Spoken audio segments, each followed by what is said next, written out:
and welcome to episode 50. That's 50 of Book Writing Tips, quick tips for new and seasoned authors. And I am your host, Alba Arango. I can't believe it's been 50 episodes. 50. That's like halfway to 100. So to celebrate this milestone, I've decided to go over a bunch of resources for writers. So I've put together 25 different resources, and this is to help authors at all different levels, whether you're just starting out with the beginning of your first book, or if you've already published a book. I've got resources for all of you and everyone in between. So grab a pen and paper, open up the Notes app in your phone, and then sit back and relax, and let's go over just a whole bunch of resources.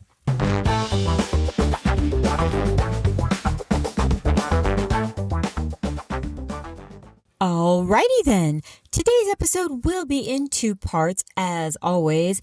In part one, I'm going to talk about resources affiliated with the writing process. So if you have just started writing your book, if you're in the middle of writing your book, or if you're about to write a book, there are resources to help you out as a writer in your writing. And then in part two, all those resources are going to be once you are done writing your book and it's totally ready, you've edited it, you've given it to an editor, it's totally ready to go.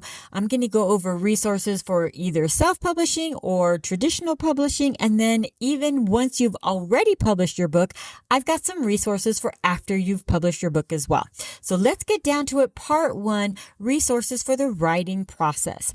Okay, first on my list is going to be some resources for writing software. Now, many of you who are just starting off are probably using Microsoft Word, and that is actually a fantastic resource. If you're not using Word, Word is a great source. It's got a lot of things now that it didn't used to have. So there's even like you can add comments to the side. There's places you can store things. It's not my favorite to write on anymore, but I think my first 7 or 8 books were written in Microsoft Word, and it is a wonderful tool. So if you're using Word, power to you. It is a great resource to use. But there are a couple of other writing software programs that might help you out in other ways. Better ways to organize your notes, better ways to storyboard, better ways to keep track of different versions of your book where you can look at them side by side. I mean, there's a lot of different options that writing softwares can give you that Word doesn't. And that is totally fine if you want to use these writing softwares, or if you just want to stick with Word, that's good too. But the writing softwares I would recommend is, of course, Scrivener. I think if you have been following me for any amount of time, you already know that I use Scrivener, and I really, really enjoy Scrivener and all the different things that it offers.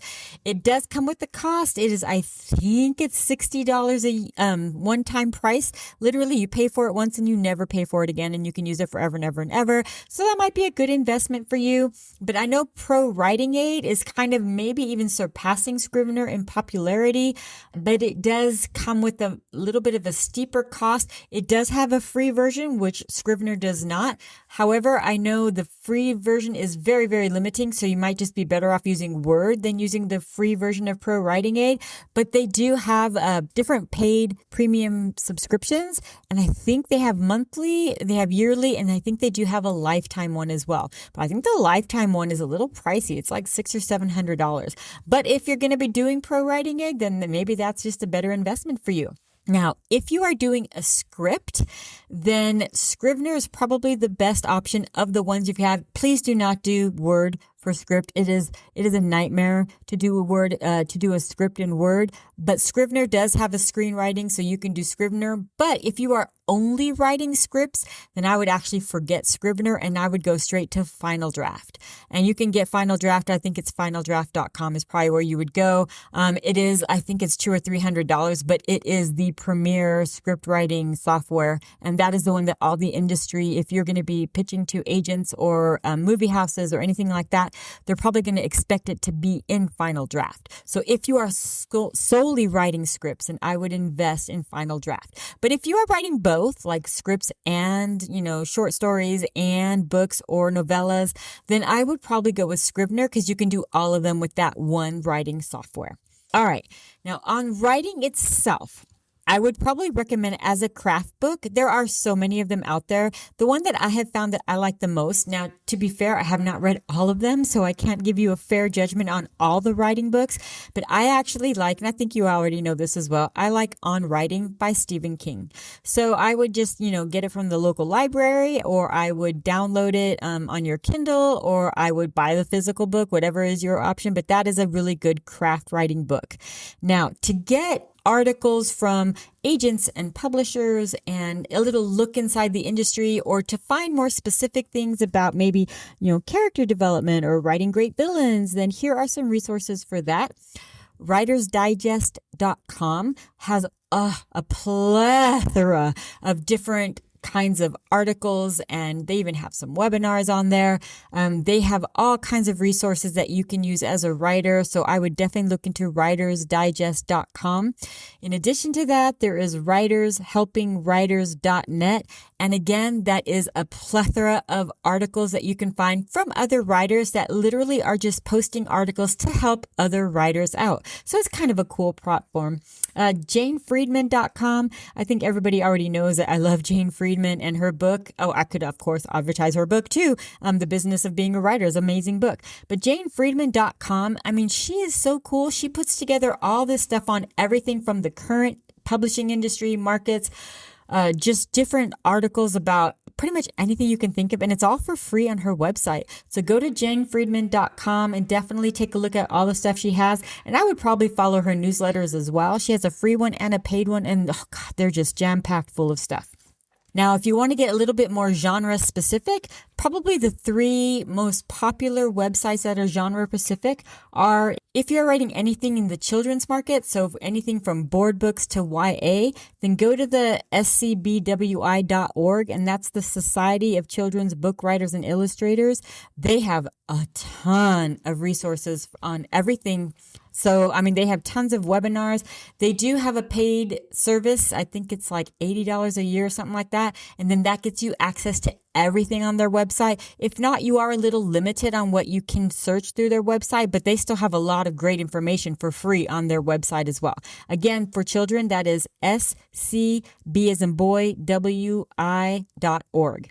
If you are writing romance, and that's anything from cozy to, hard-boiled romance, Regency. If you're doing romancy, you could probably find stuff on there too. But the Romance Writers of America, their website has a bunch of information specific to the romance industry, and their website is rwa.org. So if you're writing romance, that's the place to go. And last but not least, if you're writing sci-fi or fantasy, then the Science Fiction Writers Association is where you want to go, and they do fantasy as well, and that is sfwa.org. sfwa.org for sci-fi and fantasy. Now, other than that, the other thing I would recommend is to look into writers' conferences. That is really what gave me the biggest boost when I was first starting off on my journey. But they cover everything from marketing and publishing, and they're just amazing. The Las Vegas Writers Conference is coming up. I can't believe 2 weeks from now, the Las Vegas Writers Conference is going on. So if you plan on visiting Vegas in a couple weeks, then maybe think about attending this conference, or go to the website and check it out. I will be presenting at this conference, which is super cool. I'm very excited about that. And that is the LasVegasWritersConference.com. And you can look at the schedule, whether you're deciding to go or not. But of course, if that's like too soon, because it's literally in like 2 weeks, there's a lot of, just do a Google search for writers conferences, and you'll find some that are maybe closer to home that you can attend. But writers conferences are always packed full of all kinds of craft, marketing, publishing, all kinds of information. And you can always see the schedule ahead of time to decide if you want to go to them and invest the money or not. Okay, before I get to part 2, which is now that you've already got your book ready to be published, it's time for the crazy law / writing prompt. And if you are new to the podcast, every week I give you a crazy law.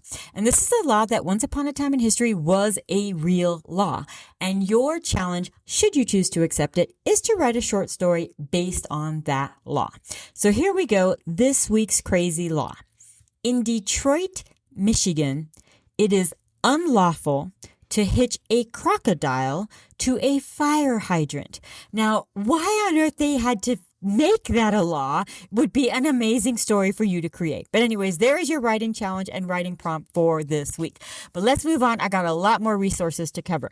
So you have finished your book. You've had it edited. It is good to go. Now you come to the quandary of, do I self-publish or do I try to find an agent and go the traditional publishing route? So let's start with, if you decide to self-publish your book, a couple of resources for you that you probably will need. First of all, I would advise you to get your own ISBN. They are pricey if you go, you can only get ISBNs through one place, and that is through Bowker. So it's bowker.com, BOWKER.com. One ISBN, I don't remember how much, I think it's like $125, but if you buy a pack of 10, it's cheaper. And if you know you're going to be self-publishing more than one book, then maybe buying like 100 is your best way to go. It's a lot of money up front, but now you have all these ISBNs. Because just a reminder that if you are self-publishing, your hardcover, paperback, and ebook all require separate ISBNs. So there you go. Bowker.com is where you would get them. I would highly advise that over getting them through Amazon or through Ingram, because this way you control the ISBN tied to your book, not anyone else. The other thing I would advise is at least 2 or 3 weeks. I would do like a month ahead of time before you self-publish your book, is to get a Library of Congress PCN number. And that is the cataloging number that libraries use to catalog your book. And it goes through the Library of Congress. It's the only place you can get it. All traditionally published books have it. I would advise you who are self-publishing to get one as well. You do not need one. It is not necessary like an ISBN is necessary. However, it makes your book look that much more professional and much easier for libraries to order your book because they will see the catalog number on the book. So you go to LOC, that's Library of Congress, loc.gov, and look for PCN and then just apply for a PCN. And it is free, but sometimes it can take like a week or two. That's why I said to do it ahead of time, because you want to put that number on the copyright page of your book. All right. Now, if you are looking to do paperback, you have two big options of where to do. Don't do Lulu or something like that. Do one of the two big ones, either Ingram Spark or KDP. If you are going to upload to Ingram Spark so that it is available to Barnes & Noble, because Barnes & Noble does not go through Amazon. That's their biggest competitor.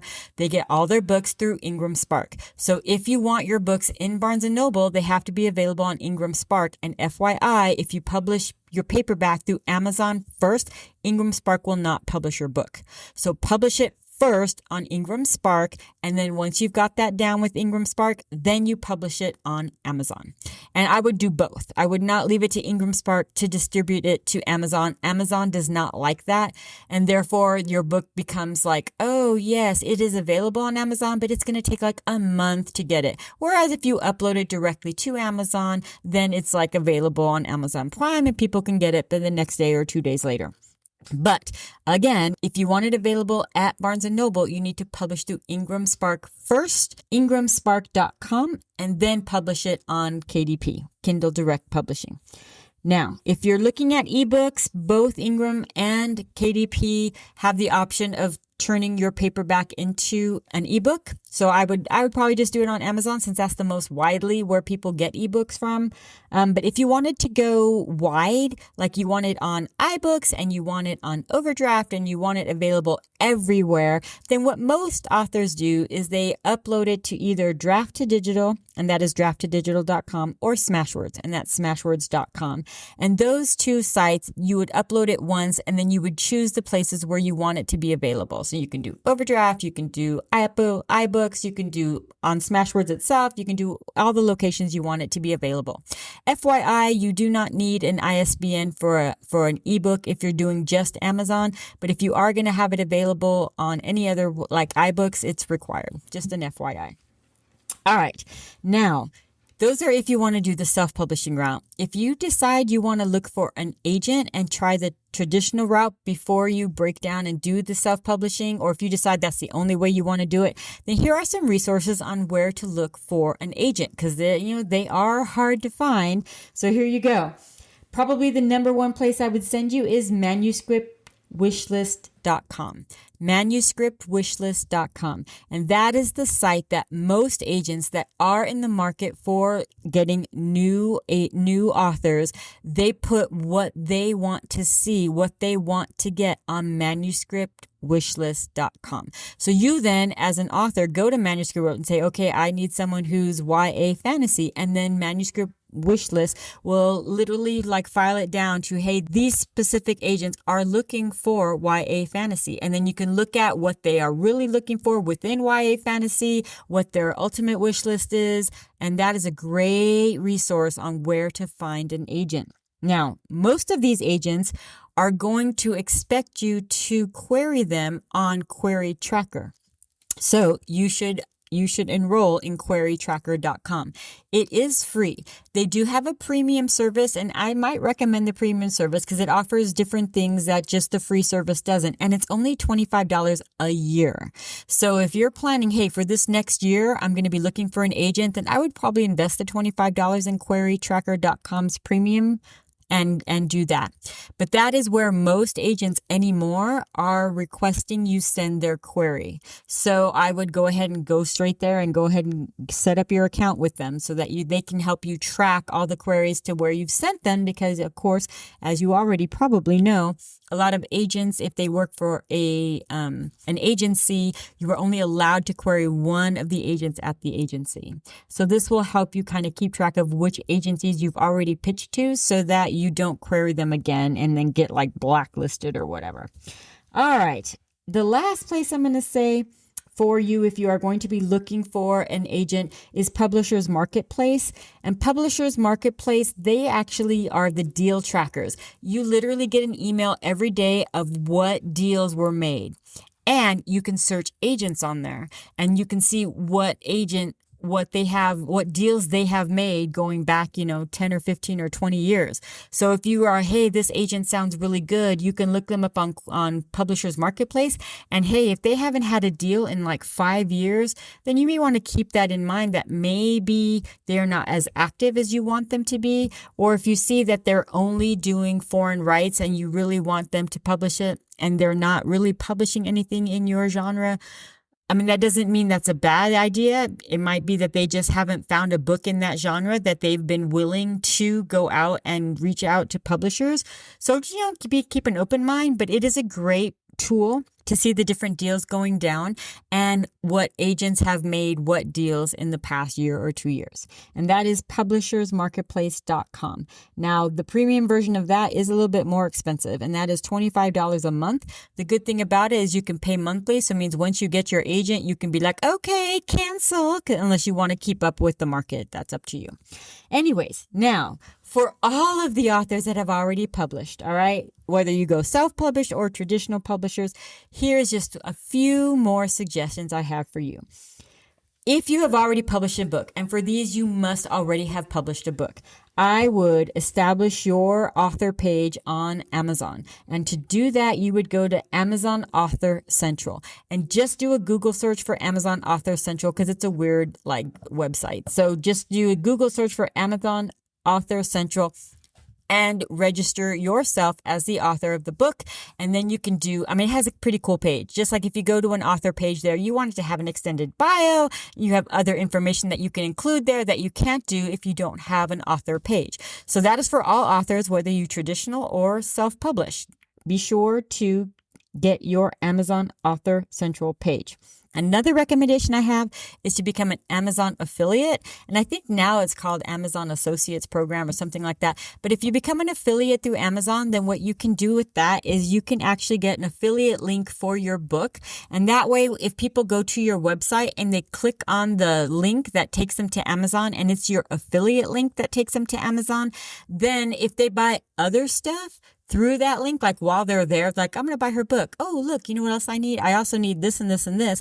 Some of those things are on Amazon's affiliate list, and you actually get some money for all the things they buy from clicking through your link. So I would advise being an Amazon affiliate. Definitely just do a Google search for Amazon affiliate program and it'll take you to, I think now it's called Amazon Associates, but don't quote me on that because I don't know for sure.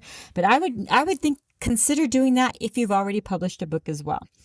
In addition to all of that, my last thing I'm going to talk about is if you have published your book, whether self-published or traditional, you should get business cards that you can hand to people about either being an author or for your book specifically, and or bookmarks. And to do that, you would want to design it. You can design it yourself or look at templates. And I would use Canva because Canva is free. And so Canva is canva.com, canva.com. And then you can literally do like they're going to ask like what do you want to create today, and you're going to say bookmarks, and so it'll take you to already templates that you can just like design, make your own, or blank where you can make it yourself, and then different resources for where you can get them printed. I have used vistaprint.com. That's probably the most common for business cards. Bookmarks, I usually go other places. Gotprint.com, I think, is where I got my last ones from. I also got business cards using a template at Zazzle.com, and that is Zazzle.com. I think my last business cards came from there. But those are all great resources where you can design. They have templates that you can literally just kind of customize to be your own, but they are fairly inexpensive, and they are something you would probably want to have as a published author. Phew, this one a little bit longer than I thought, but I did give you a whole bunch of resources. And if you guys have any additional resources you would like to add, you can feel free to drop them in the comments for other people to see. Remember, if you enjoyed this, please, please, please give this episode a like. Please give my podcast a like. And if you're not following, please, please, please follow. And I thank you all so much. I drop a new episode every Wednesday. So until next week, stay safe, and I will see you all later.